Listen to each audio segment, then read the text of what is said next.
Hello everyone, I am Dr. Uday Kirti, pediatrician from Medicover Hospitals, Nellore. So delivery అయిన తర్వాత usually ఇంటికి వెళ్ళే ముందర పేరెంట్స్ అంటే బేబీ కేర్ టేకర్స్ అడిగే క్వశ్చన్ ఏంటంటే బలానికి అరుగుదలకి తేపులు రాకుండా ఉండడానికి ముందే మందులు ఇవ్వండి మేడం, ఎక్కువ ఏడిస్తే కూడా మందులు ఇచ్చేసేయండి, మేము అవి రెగ్యులర్గా వేసుకుంటూ ఉంటాము అనేసి. సో ఏ మెడికేషన్స్ అవసరం న్యూ బార్న్స్కి, ఏవి అవసరం లేదు. సో ఈ అవగాహన కోసం ఈ video.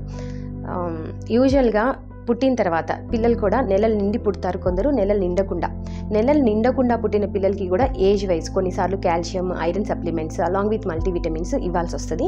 But that to only if doctor has prescribed. అది కాకుండా నెలలు నిండిన తర్వాత పిల్లలకైతే ఓన్లీ విటమిన్ డి డ్రాప్ సరిపోతుంది. అది కూడా ఎస్పెషల్గా తల్లిపాలు తాగే పిల్లలకి, ఎందుకంటే దాంట్లో విటమిన్ డి అనేది మనకి ఉండదు కాబట్టి విటమిన్ డి సప్లిమెంట్స్ మాత్రమే వీనింగ్ డైట్ స్టార్ట్ చేసే వరకు ఇస్తే సరిపోతుంది. అండ్ వీనింగ్ డైట్ స్టార్ట్ చేశాక ఐరన్ సప్లిమెంట్స్ యూజువల్గా ఇస్తాం. ఇవి కాకుండా అరుగుదలకి కానీ బలానికి కానీ ఎస్పెషల్గా మల్టీవిటమిన్ సిరప్స్ ఇవన్నీ యూజువల్లీ అవసరం ఉండదు. Thank you.